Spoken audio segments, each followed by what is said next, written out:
Hey everyone, and welcome back for another deep dive with us. Today we're going to be looking at demand. Demand. Demand, yeah. Which is a pretty important topic. Absolutely, it Yeah. is. Yeah, and so we're going to be taking a look at demand today, and we're going to be using a chapter from a business economics textbook to guide our conversation today. Okay. So, to kind of give you an idea of like what we're talking about, think about it like this. You're the CEO of a company like Aroma Tea, Okay. and you're about to launch like a brand new green tea product. All right. So to make smart choices, like how much to produce, how much to charge, all that jazz, wouldn't you want to know how much people are actually willing to buy? Oh, absolutely. Yeah. And that's where demand comes in. Right. Yeah. That's the core of the issue. Yeah. And the fascinating thing about demand is that it's not just wanting something, Right. it's desire. Yeah. But it's also the ability to pay for it. So So like economists call that effective demand. effective demand. Yeah. So like I might really, really want that fancy electric car, but my bank account's like, no way. Right. It's not really demand, is it? Not in the economic sense. Right. Yeah. You're not part of the market demand for it. Exactly. Yeah. And that's a really good point. And here's another crucial point about demand. Yeah. It's a flow, not a one-time event. Okay. So you got to think about it like this. Right. If Aroma Tea only considered how many people might buy their green tea once, they'd miss out on the bigger picture, right? Right. They need to project how much people will buy each week or each month Okay. to keep those shelves stocked, Gotcha. to keep the business profitable. Yeah, no, that makes total sense. Yeah. So it's not just about a single purchase. No. It's about like the ongoing. Jen. Yeah. The flow. The flow, the buying behavior. Exactly. Okay, now I'm guessing price plays a big role Oh, huge. in how much people demand something. Absolutely. Right. I mean, but there are weird exceptions. Aren't there like times when a higher price actually makes something more desirable? Yeah. Like, those are interesting. Yeah. We'll get to those. okay. But generally, yeah, price is a big factor. Right. Usually lower prices mean more buyers. Okay. And that's because of a couple of things. Yeah. One is the income effect. Okay. When prices drop, your purchasing power increases, so you can buy more. Okay. And then there's the substitution effect. Okay. The lower price makes that item a better deal Oh. compared to other similar products. Okay, so if Aroma Tea like slashed the price of their green tea, Yeah, people would maybe stock up and choose it over that expensive coffee they usually get. right, exactly. Yeah. Okay. All right, but what about products that go together, like tea and Yeah. sugar? Oh, so you're thinking about, like, Yeah. if the price of one affects the other? Right. Absolutely. Those are called complementary goods, Complementary goods. things that are often consumed together. So if the price of sugar, like, goes way up, Yeah. people might cut back on their tea because the total cost of their, tea time has gone up. Right. Now, on the other hand, think about tea and coffee. Okay. They're substitutes, Okay. meaning they kind of fulfill a similar need. Yeah. So if coffee prices spike, Uh-huh. some people might switch to tea, and that would increase demand for tea. Gotcha. So as CEO of Aroma Tea, I need to keep an eye on the prices of both sugar and coffee Yeah. to predict how it might impact my green tea. That's strategic thinking right there. Yeah, fascinating. Okay, so what about income then? Income. I would imagine the more money people have, the more of like everything they'll buy. You'd think so, right? Yeah. But it's not always that straightforward. Oh, We have to consider whether a product is a normal good okay. or an inferior good. Right. So as your income grows, you might buy more of certain things. Yeah. Maybe you upgrade to that fancy coffee. Right. Treat yourself to more organic green tea. Or finally get that electric car. Yes. Those are normal goods. Normal goods. Okay. But then there are things you might actually buy less of as your income rises. Oh, that's interesting. Right. And those are inferior goods. Inferior goods. Think about like instant ramen noodles. Okay. Yeah. As your income increases, you're probably less likely to rely on those. Right. So Aroma Tea needs to understand what need their green tea is fulfilling for customers. Yeah. Is it a luxury? Is it a necessity? Or somewhere in between? Right. That'll help them predict how changes in income might affect their sales. Makes you think about all the factors. So many factors. You go into business decisions. Oh, yeah. It's complex. Yeah. And the textbook even mentions other things like, personal taste, Mm-hmm. what people expect will happen in the future. Yeah, expectations are huge. And like even how large the population is. Right. Demographics matter. Yeah. And those expectations are really powerful. Yeah. Imagine there's a rumor going around about a tea shortage coming. Oh, people might start hoarding boxes of aroma tea, Right. even if the price hasn't even changed yet. Wow, yeah. It's like psychology and economics all mixed together. This is getting complex. Is there a way to kind of visualize all these demand relationships? There It's is. like some kind of economic GPS Yeah. to help us see what's going on? It's called the demand curve. Okay.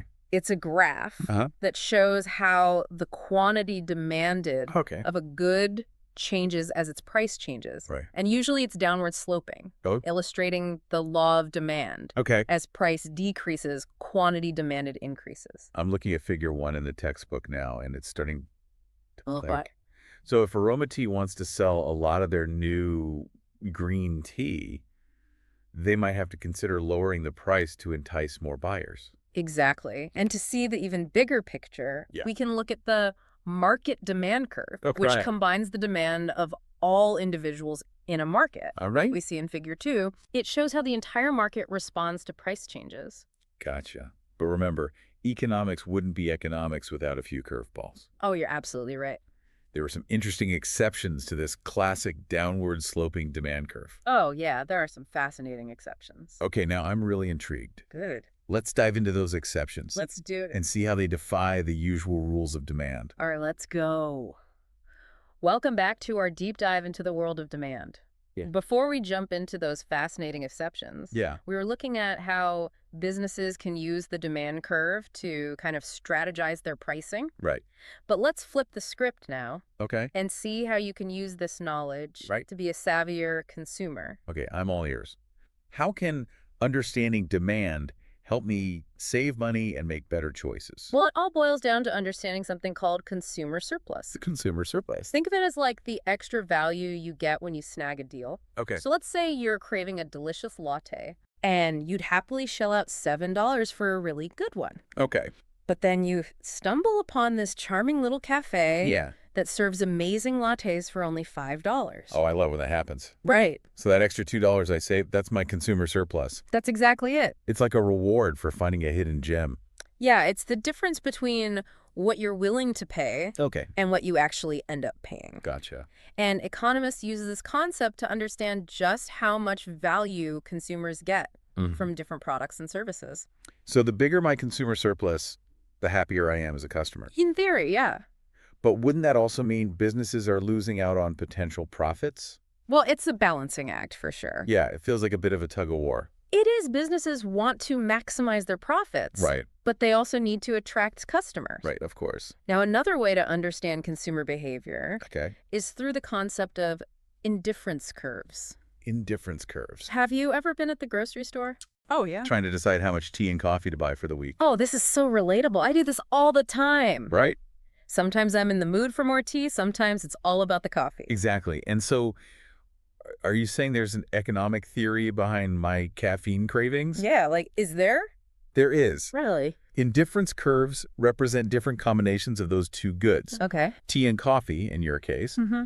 that would give you the same level of satisfaction. Oh, So let's say you're equally happy with 2 boxes of tea and 1 bag of coffee, okay. or 1 box of tea and 2 bags of coffee. All right. Those two combinations would fall in the same indifference curve. So it's like I'm subconsciously weighing my options and trying to find that perfect balance based on, like, my taste and my budget. Exactly. And remember, these curves can look different for everyone Right. because our preferences are unique. Yeah. Someone who can't live without their morning coffee might have an indifference curve that's totally skewed towards coffee. Oh, that's interesting. Okay, so these indifference curves, they're not just theoretical squiggles on a graph. Oh, no. They actually reflect our real-world choices.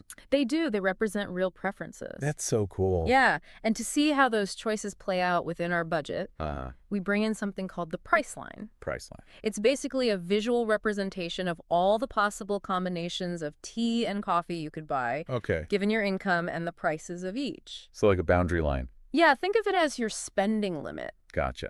So my indifference curve shows what I want, Mm-hmm. and the price line shows what I can afford. Right.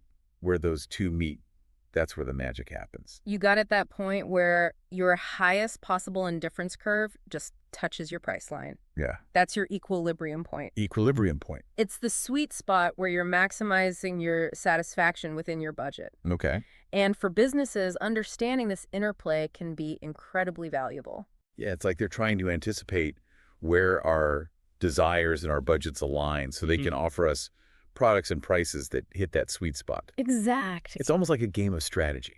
It is. Businesses are trying to predict what we'll buy and at what price. Right. And we're trying to get the most value for our money. Right. But everything is in constant flux. Oh, absolutely. Like prices change, incomes fluctuate, Yeah. new products hit the market. Constantly. Right? Like maybe Aroma Tea runs a promotion on their new green tea, or maybe my favorite coffee goes on sale. Right. And suddenly my budget allows for different choices, and my ideal combination of tea and coffee shifts. Exactly. That's why it's so important to understand that demand is dynamic, always evolving. Right. It's influenced by so many factors. Yeah. From the price of sugar to rumors about tea shortages. Right. It's a lot to think about. It is.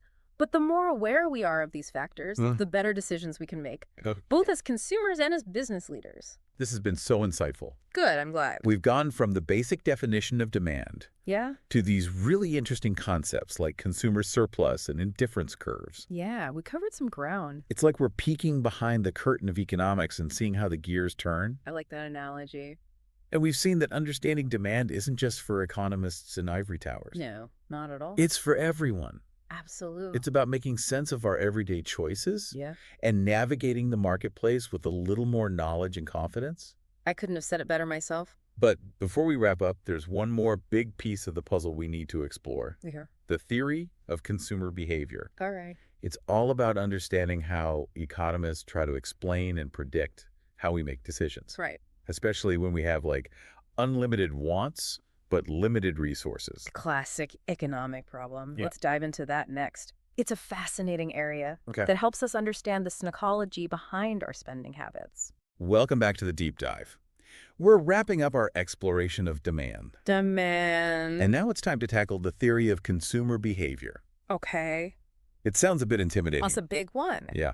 But I'm curious to hear how economists try to make sense of our sometimes unpredictable buying habits. Well, at the heart of it all is this idea of utility. Utility. In economics, utility basically means the satisfaction you get from consuming something. A good, a service, an experience, you name it. So it's not just about the practical purpose of what we buy. Right. It's also about the enjoyment. Yes. Or the fulfillment we get from it. A feeling. Right? Yeah. Like think about a steaming cup of aroma tea on a chilly evening. Perfect example. It's more than just a warm beverage. It is. It's about the aroma, the taste. The ritual. Yeah, the feeling of comfort and relaxation. That's utility in action. Okay, I get that. But how do economists actually measure satisfaction? Oh, that's a good question. It seems so subjective. Is there some kind of like happiness meter they use? I wish it were that easy. Right. They use something called utils as like a hypothetical unit of measurement for utility. Of course, it's not an exact science. Right. Because what brings me tons of utils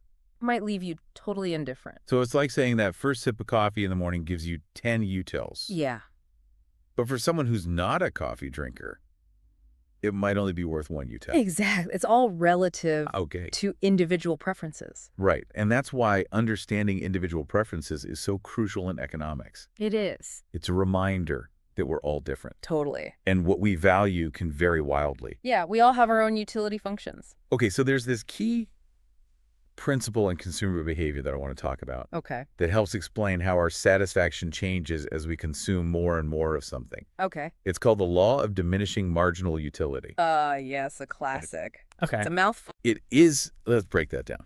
I know marginal usually refers to like something extra or additional. Right, like that extra slice of pizza. Exactly. Yeah. So is this saying that the more we have of something, the less we enjoy each additional unit? That's the gist of it. Okay. Remember that pizza analogy from earlier? Oh, yeah. That first slice, pure bliss? Yes. Second slice, still pretty amazing. But by the time you're reaching for that fifth slice, oh, yeah, the excitement has waned a bit, hasn't it? Absolutely. I'm usually ready to tap out by then. Yeah. So you're saying there's an economic law behind that feeling of pizza fatigue. There is the law of diminishing marginal utility explains why that fifth slice just doesn't deliver the same satisfaction as that first one. Right. And it's one of the reasons why demand curves typically slip downwards. Okay. As we consume more of a good, Yeah. we're less willing to pay as much for each additional unit. Right. Because the extra satisfaction we get from it diminishes.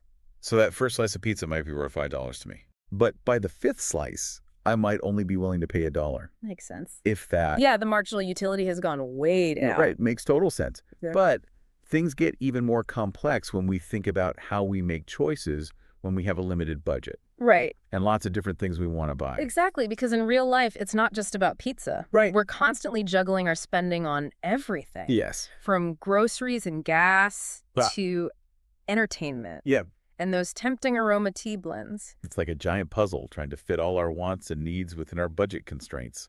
And that's where those indifference curves and price lines we talked about earlier come into play. Okay. Economists use these tools, along with some pretty sophisticated models, to understand and predict how consumers try to maximize their utility or satisfaction with the resources they have. So they're trying to create a sort of economic map. Yeah, like a framework. Yeah, of our decision-making process, showing how we navigate the trade-offs between what we want and what we can afford. Exactly. Okay. And while these models might seem abstract, they actually reflect the logic behind our everyday choices. Right. They help explain why we choose to spend our money on certain things and not others. Yeah. And how our choices are influenced by factors like prices, income, and our own unique preferences. This has been an incredible deep dive. I agree. We've covered so much ground. We have. From the basic definition of demand to those fascinating exceptions to the rule. Those are fun. And now to the intricate theories behind how we make decisions as consumers. Yeah, it's all connected. It is. Yeah. And understanding these concepts can truly empower us to make more informed choices. Absolutely. Whether we're running a business like Aroma Tea. Right. Or just trying to get the most out of our hard-earned money. It's about making smarter decisions. It's like we've been given a secret decoder ring for the world of economics. I love it. Now I'm going to be thinking about demand curves and utility every time I step into a store. I hope so. And the more you understand about these economic forces, the more you'll realize they're at play in every aspect of our lives. It's true. Shaping the choices we make and the world around us. Economics is everywhere. So next time you're debating whether to splurge on that premium coffee or stock up on your favorite tea. Good example. Remember what we've explored today. Yeah, think about those demand curves. It might just help you make a decision that maximizes your satisfaction. And your utility. And leaves you feeling good about your spending choices. Exactly. Until next time, keep on learning and keep on diving deep. See you next time.